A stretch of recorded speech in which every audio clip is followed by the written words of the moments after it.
Okay. All right, we're live, man. How you doing, Jesse? I'm doing awesome. How's it going over there? Pretty good. Pretty good. Okay, let's go ahead and do the intro real quick, and then we'll go ahead and keep talking. All right. Sounds good.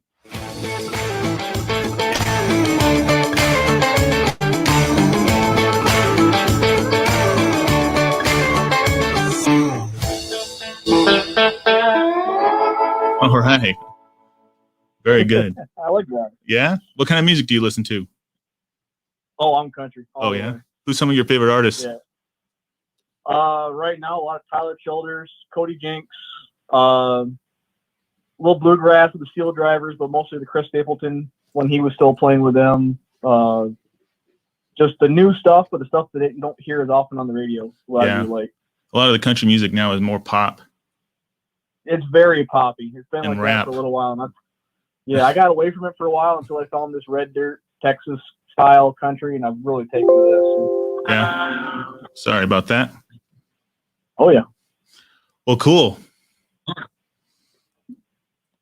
Awesome. So I think today what we want to kind of talk a little bit about, I want to talk about you a little bit more, but then we're also going to talk about the topic for today is some things to do that we can do outdoors that while we're under this whole quarantine thing. I see a lot of, it's funny that while everyone's supposed to be under quarantine and staying at home and everything like that, we see families and groups of people just outside riding their bikes, being more outdoors than I've ever seen. Oh yeah, but I think that's part of the American psyche. The more they tell you to do something, the more you don't want to do it. That's absolutely true. I think that's the American psyche at play, which I think is awesome. I mean, as long as folks are, being safe and mindful of their surroundings, the whole social distancing thing, 6 feet away. I mean, you can stay 6 feet away in a Costco, or you can stay 6 feet away at South Mountain Park. I mean, I'd rather take the park any day of the week. Oh yeah, I think when I go hiking, I'm always at least a few feet away from the next person. I'm usually the one trailing behind, but. Oh yeah, I mean, you don't go out the outside to get cramped up. Yeah, I mean, it's the best way to social distance is, to get, you're trying to get away from everybody. Oh yeah. I don't think it's a better way to do it. Yeah, it's also probably better ventilated. Also. Yeah, much better. Of course, it's been pretty nice out here, but we got a decent little breeze here today. Oh yeah. Yeah, Arizona around this time. I love this time of year. This is why we live here, is the whole winter. And then the summer's kind of tough to get through, but then once monsoon starts, that's where the fun begins. Oh yeah. Yeah, I'll have folks back home kind of asking like, what's it like here? Oh, it's hot. Yeah, but you got, poor weather. The hot season is what, 3 4 months out of the year. Yeah. And then the rest of it is great. Where I'm from, you go from 6 months of winter to a super wet mud season, and that's really muggy, and then it's really good for about 30 to 40 days, and then you're right back in the snow. Oh wow! And where'd you say you were from? I'm from northern New York, north central New York, I guess you'd call it. A little town called Sandy Creek. Yeah. It's like, I don't even know what our true distance is. It's like 30 miles from the Canadian border. Oh wow! So you're real north. Yeah. Oh yeah, I still say A every now and again. We won't hold it against you. Well, cool. So we were talking a little bit before we started going live a little bit. Why don't you tell everybody what you do by trade? I'm a biologist by trade, wildlife biologist. I work in the aviation setting, so I'm dealing a lot with the FAA, keeping the feathered birds away from the big steel ones. Yeah, so it's a lot of bird control, but I mean, anytime you get, it's not as big a deal here in Arizona, but like deer, down here in Arizona, deer, javelina, coyotes, pigeons. Yeah, everything, man. You name it. Yeah, pretty much as long as it's not a bee, that's somebody else has to deal with that. But yeah, I'm the one that they call for just about anything with 4 legs running around the airfield. So. Oh, right on. So you work here in the valley, like in the Phoenix area? Or are you on the outskirts? I'm in the valley. Oh, that's cool. Yeah. Well, right on, man. Right on. And you also drew your first elk tag. Yeah, about time. Yeah, do my first tag. September bull. Nice. I'm usually not real free with what unit I drew, but yeah, it's gonna be a September tag. I mean, calling them right in the rut. I went with a buddy a couple of seasons ago. He had a September bull tag, and it was my first. Actually, yeah, my first year moved here. After I moved here, and I mean, you just when you get those bulls go, they're right in your face and screaming. I mean, just makes the hair in the back of your neck stand up. Oh yeah. There just ain't a better feeling out there than it's pretty awesome. Yeah, that's cool. That's cool. Well, right on, man. So what are some things? Oh, my mic's got hit there. But what are some things you think that people can do? What are you doing that kind of keeps you sane during the whole quarantine thing about going outdoors? I think the wildlife thing with what you're doing is kind of considered like an essential business and whatnot. Yeah. So you're probably going out to work every day. Yeah, I'm working every day, so I haven't been working from home, or I haven't been home all that much. I've been kind of joking around a little bit, saying that since this whole thing started, I still haven't spent a full day at the house since the quarantine stuff started. Me neither. Yeah, I mean, I go to work every day, and if I'm not working on the weekends, I like spending time on my friend's ranch. We're down there hanging out with the horses, feeding the horses, taking care of them. A lot of horse riding, hiking, fishing, shooting bow. I need to get out and shoot my rifle again here pretty soon, but yeah, just there's a ton you can do, especially down here in the valley. It's one thing that really impressed me when I moved to Arizona was how outdoor centric Arizona is as an entire state. Oh yeah. And then as you know, with Phoenix, I mean we're the fifth largest city area in the nation. Mm-hmm. Yeah, and then but still, I mean, you feel like you're in the wild every now and again because you got like, you go to some of these city parks and you got all there's city birds, grackles, and pigeons and doves, yada yada. But then you can still see roadrunners, you can still see quail, you can still see some of these more wild species of hummingbirds. There's just some really cool, it's a good way to get outdoors without getting out of the city kind of stuff. Right. Yeah, there's a lot of stuff that's around that people don't have to go that far to get outdoorsy and all that kind of stuff too. So it's not, and there's a lot of good trails that you can take your truck and your cars through and whatnot. You can get to places pretty easy. Well, that's good, man. I mean, go ahead. No, go ahead. I was just going to agree with you, saying is, that's one nice thing is the access down here is nice. I mean, I'm not probably within about half an hour, maybe 45 minutes. I mean, you got some pretty good ATV, 4x4 trails. Yep. I mean, last year I killed my javelina 45 minutes from my house. Yeah, I mean, there's wildlife here. There's nature is near. Yeah. Oh yeah. We, my father-in-law has property that backs up right to the canal. And he's got chickens and bees and all that kind of stuff. But he's had javelina into his yard that's killed his chickens and everything. And so, oh yeah, and we have gray foxes in our area. They're just all over the place. Yeah, and of course we got the salt rivers right here too. Especially, you get downriver from Tempe Town, and it's just a huge travel corridor. So they can go up and you got the West Valley, you got the Agua Fria. Yeah, there's just a lot of ways for them to move around. Plus, little lots and whatnot around that they have some great feeding spots. They got loafing spots. They got travel corridors. They got water. Oh yeah. What isn't there to like? Oh yeah. There's a lot of conservation efforts too going on to make sure that every animal has like the water and all that kind of stuff. I know Mule Deer Foundation does a lot of water spots where they plant these pools and stuff like that for the deer and all that kind of stuff to drink. Yeah, I mean, you got the Mule Deer Foundation. You got Arizona Elk Society. They do what's called Water for Wildlife. Mm-hmm, mm-hmm.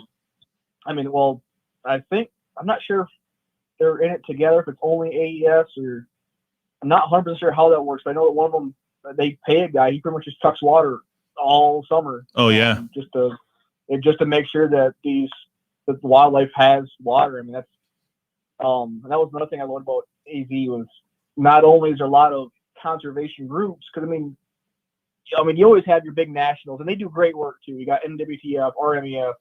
Well, the Mutual Foundation is national. But you got all these big national groups. But you've also got these very state-centric groups. Yeah. Because what is it? Drawing a blank here. Arizona Mule Deer Organization, I think.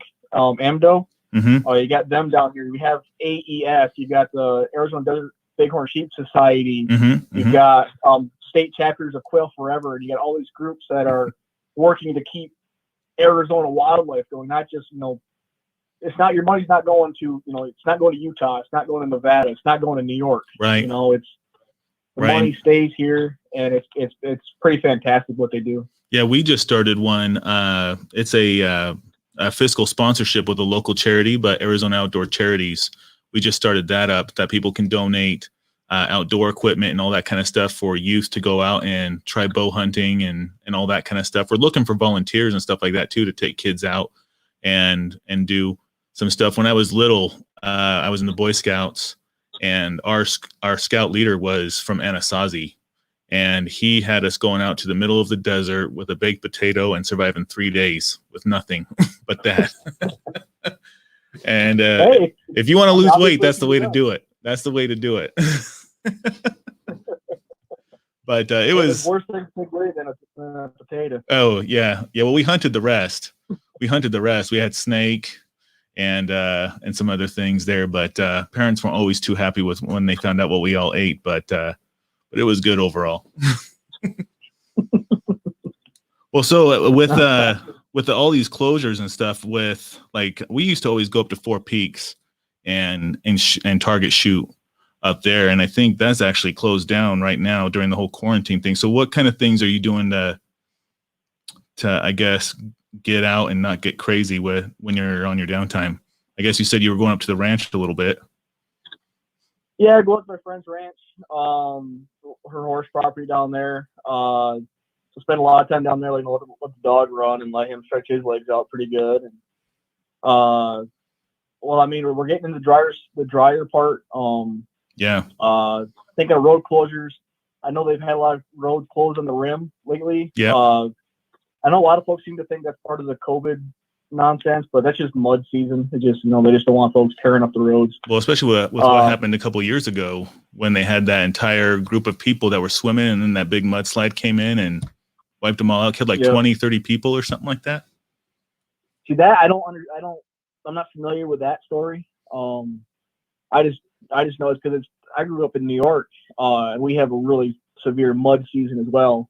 So they did the same thing there. So that wasn't a big, culture shock when I moved out here. But I saw today, I think starting yesterday, they started reopening some of the roads. Oh, good. Which is right in time for turkey season. I mean, the first tags should be going out. I almost think turkey season opens this weekend, depending on what tag you have. So it'll be good timing for them. I remember last year when I had my tag up north, it had just opened right prior, so I didn't get to scout as nearly as much country as I wanted to before the hunt started. Got it. So we walked into brand new, virgin to us territory. Wound up killing a bird on the third day and got close to a second bird. Nice. On day 4, just couldn't make it happen. But, right on. Yeah. Well, good. That's always a good hunt, is when you come back with something. Oh yeah. I mean, it's nice shooting stuff. I mean, you don't get to meet, but I just love seeing new country. Yeah. Well, Arizona definitely's got a lot of it. Oh yeah, there's got a ton of new country out here. Oh yeah. Yeah, I think the majority of the population of Arizona lives right here in the Phoenix area, and then whatever's not here is either in Flagstaff or Tucson, and then just kind of sprinkled throughout the rest of the state. And so, but yeah, as far as like local stuff, I actually made some phone calls to some of my favorite spots. I am a huge gun enthusiast. I've actually never been hunting myself. Okay. But I'm an NRA instructor for home safety and pistol and shotgun and rifle and all that. But so I've grown up, shooting and planking and all that. But I called up all my favorite gun clubs to kind of see what their office hours were, and most of them actually are doing different office hours. Like instead of like 9 to 8, they're doing like 10 to 6. Okay. But I was actually surprised. Ted's shooting range. You ever been to Ted's? I've heard of it. I haven't been yet. I don't really hit up a lot of the indoor ranges. Yeah, the Rio Salado Sportsman's Club is out down by like Saguaro, on your way out to Saguaro Lake. They are still open, but they've gotten rid of all their group classes during the quarantine. And then, but Ted's shooting range is out in Queen Creek area, Queen Creek Santan border area. But they are completely normal business hours, training courses, everything. So they haven't even changed anything for that, which is kind of nice, just because, you know, if you don't practice shooting, you're gonna lose that skill. Oh yes, it's definitely a perishable skill. Yeah, and you don't want to get up before your bull tag and get buck fever or nothing. So you want to make sure that's fresh. You can't really prep buck fever a whole lot, but you can try to control it a little better. But I mean, a lot of folks will tell you. I mean, I take the shot, and I'm just. It doesn't matter if I take the shot or not. I get pretty good. I get the jitters pretty good. So yeah, that's cool. Well, right on. Yeah, all the others, you know, like, see, I called up. There's a new gun club that's just opening right out in Gilbert, by where I live, and it's Club 82. And they've actually had a hard time opening up, but they've got like an Italian restaurant in there. They've got all sorts of stuff. It's right next to Top Golf and Main Entertainment. And I've been so excited about them to open, but every time I call them, I get like a busy number and all that. The building's done, but I think they had some issues with some liens or paying some contractors, or something happened where it delayed their opening, but I still can't get a hold of anybody there. I know they have, I think, a Phoenix or Scottsdale location too, but I couldn't get them either. And so maybe they're closed. But I mean, it could be just, if it's just a shooting range versus, a full gun store. I don't know. It's everything. They have like games for like kids to go in, and they do like laser shooting. It's not like laser tag, but like laser shooting, like video game stuff. But then the adults can do the shooting and all that. And then they have the restaurant, which I doubt would be probably open now. But have you ever gone to Riparian Preserve?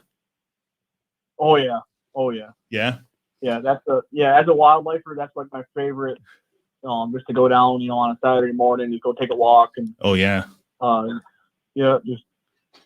Just go down with the binoculars and camera and just enjoy the morning. Yeah, they used to allow us to go and actually camp there. They have some campsites out in the back towards the canal. So that's kind of a nice place to go camping if you don't want to drive all the way out to the rim country or something like that. But it still is pretty hot though. Yeah, it's a little warm. I don't know. I'm still on the line between if I would rather be hot or rather be cold. Yeah, I think I'd rather be hot. I think I'm the other way. I grew up in North Country too much. I think I'd rather be cold, but yeah. Yeah, I think I'd rather be hot because I can always go swimming. I can always do things to cool down. But like when I'm cold and I'm shivering, man, I get bitter. I get edgy. It's not good.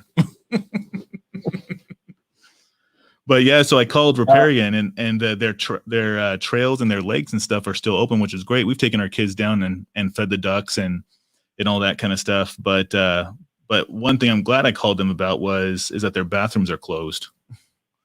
So that was interesting. I think that's like the one big thing that we've seen across, no matter who owns it, city or state, or it's just all the developed areas are the closing. It's usually the bathrooms. That's one thing we've ran into down at South Mountain. We've been doing a little hiking and riding. And you can go wherever you want for the most part, but there's the facilities really aren't open.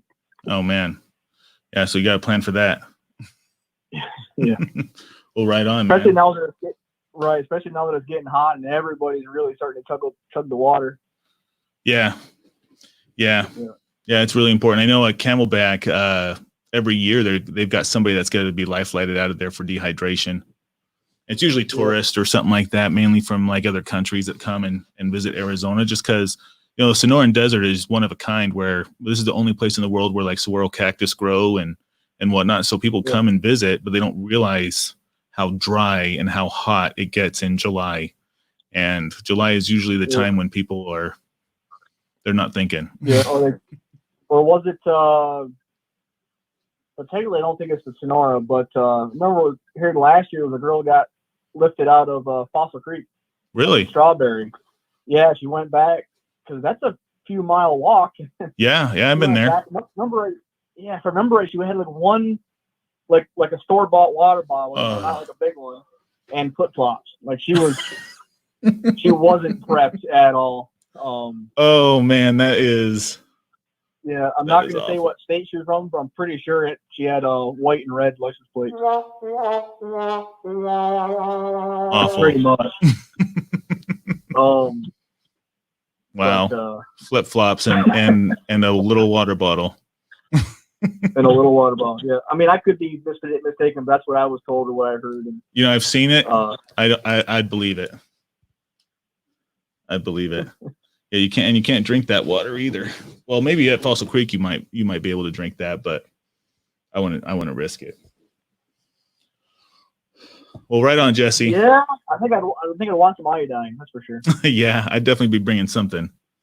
You never know what's upriver, peeing in the river. You ain't kidding. Well, right on, man. Well, hey, I appreciate you. Let's see, we're at. Does it say what time? Okay, about 20 minutes on our live stream right now.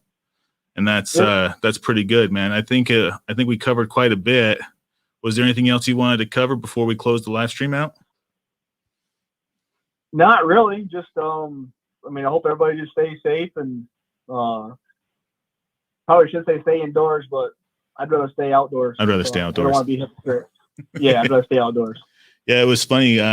We actually went out and we have like a little green belt area and stuff that we have our kids ride our bikes through and all that. And it's more crowded now than it ever has been because no one wants to be inside anymore and whatnot. And it was actually good because then we actually got to see our neighbors and talk to them a little bit and whatnot. So I think now is the time to get outdoors before it gets really hot.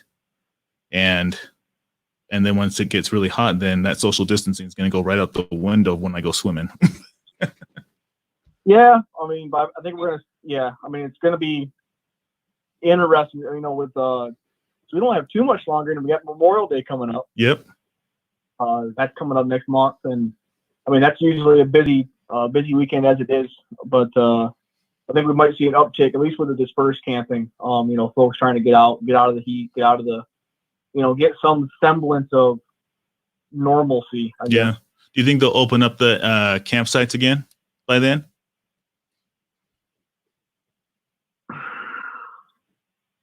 I don't know, and I don't want to, because I don't have any authority on one way or the other. So I don't know, but I can sure hope. I hope so. That's going to be fun. That would be fun, especially to get out of the heat. Yeah, just to get out of the heat before the drive up. Yeah. Well, good. Well, right on, Jesse. All right, I'm going to go ahead and close it out here. Hang out here, and we'll close the live stream here in a little bit. Okay.